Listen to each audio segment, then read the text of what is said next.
This is Michael Cole from Ballroom Pythons South. You're listening to Herp Herp Hooray.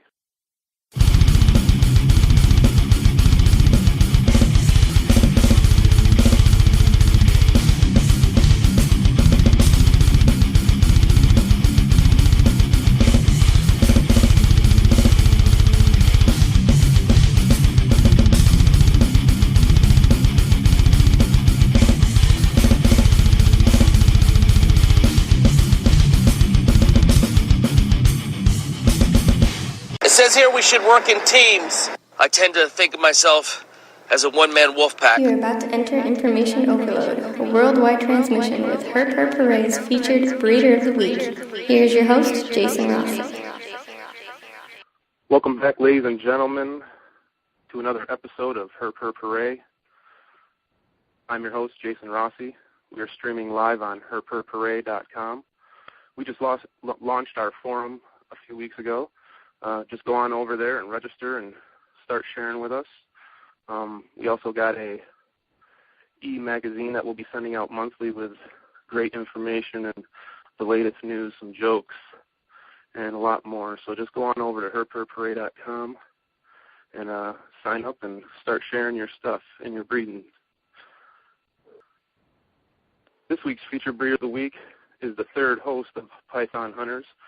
Michael Cole from Ballroom South Pythons is here with us. Michael, welcome to Herp Herp Hooray. Hey, thanks for asking me on, Jason. How you doing today? All right, man. It was 60 degrees yesterday, and today it's snowing, so you tell me. We're doing a lot better than that. No snow down here in Florida. Nice. So why don't you tell our listeners how you got your start with reptiles? Wow, well, that goes back a long way.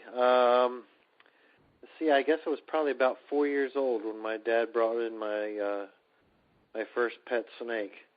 And I had that for a while. I actually didn't even remember I was that young, but it's in my baby book that I got from my mom when I got married, so I know it's fact if she wrote it in there.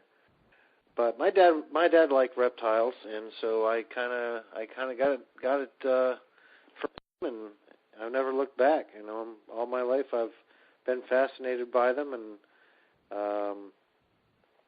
I just got lucky enough to be able to turn it into a full-time business back in about 2001. So it's all good stuff. So what was that first snake? It was a North American black rat snake. And that is one snake that still holds a near and dear place in my heart. I know most people think black rat snake. What's the big deal with that? But I still like them. Yeah, I have a creamsicle corn. Is that a half black rat? Am I right? You know, I'm not really up on the mutations of the corns and milks. Unfortunately, I kind of went right into the void, so I didn't spend a whole lot of time with that stuff, but it probably is. So in 2001, you launched Ballroom South Pythons. So what did you focus on when you first started out? Well, in 2001, I actually started a little company called Wild Things Exotics, and I ran that for a while, and I got involved with, at that time, a guy in Georgia, Tim Lane, my brother, and not my real brother, but a really great friend of mine. We started buying snakes together, and we started Ballroom Pythons there. And he's in Midway, Georgia, and basically I was buying and selling and cherry picking things down here while we amassed a nice little collection of snakes up there in Georgia. And I guess I went into something else after that for a while and did some chameleon breeding with another person, and then decided to branch out on my own. And when I did that, I just decided to stick with the name that we already had up there in Georgia, which was Ballroom Pythons. So we just switched this to Ballroom Pythons South, and I think Timmy and I still have probably 5 or 6 snakes together up there in Georgia, but down here we really kicked off and just went full bore with our own breeding and our own plans and everything else, and Well, Timmy is still a great friend and a great breeder of ball pythons. We've expanded into other areas and did a lot of other different things down here. So again, the rest is history. So again, it is Ballroom Pythons South. My apologies for dyslexiaing that up. No worries. And the name came from the every time I would call Timmy, we'd talk about, what are you doing and what am I doing, and he was always in the ballroom, which was, of course, the room that we kept the ball pythons in. And so that's just how the name came about. It's Ballroom Pythons. So what are you guys focusing on there now today? Well, here on our farm, we're mostly breeding ball pythons. We still have some boas, and we still have some Burmese and retics. We are partners in a farm in Indonesia, and we have a lot of different things there, from green tree pythons to white-lipped pythons, both golden and black. We have Timor pythons, and we have viper boas, and we have blood pythons, and lots of retics over there. A few different Burmese mutations, and then we do a lot of monitor lizards over in Indonesia. So we have almost all of the Indonesian monitor species and a few Filipino too. And that's pretty much our mainstay. I mean, Timmy does all ball pythons up in Georgia, but we dabble in a little bit of everything. We've got frogs, we've got turtles, we've got tortoises, we've got geckos, we've got abronia lizards, we've got Boland's pythons, and these days we're pretty much just, if it's a reptile, I love it, and so we try to get it.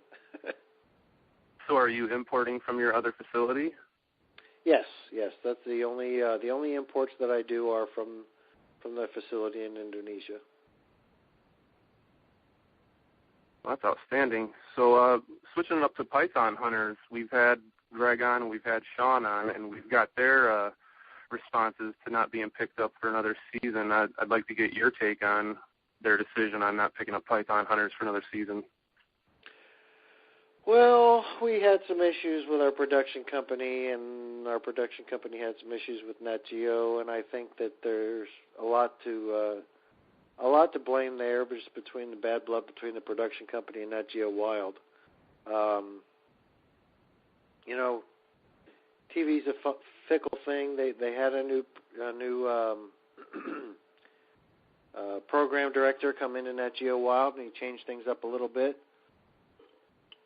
I think one of the biggest problems we have is that we just wouldn't fake things, and we weren't going to try to make this one of those crazy, over-the-top, sensationalistic, scary shows. And that's what sells. And whether it's Animal Planet or Nat Geo or Discovery or History, all those channels are really, they used to put on some really great educational shows. Unfortunately, personally, I believe that they've just turned into another money-making thing, and the way that they make money is to sell sensational shows, and I guess they're all just chasing the money these days.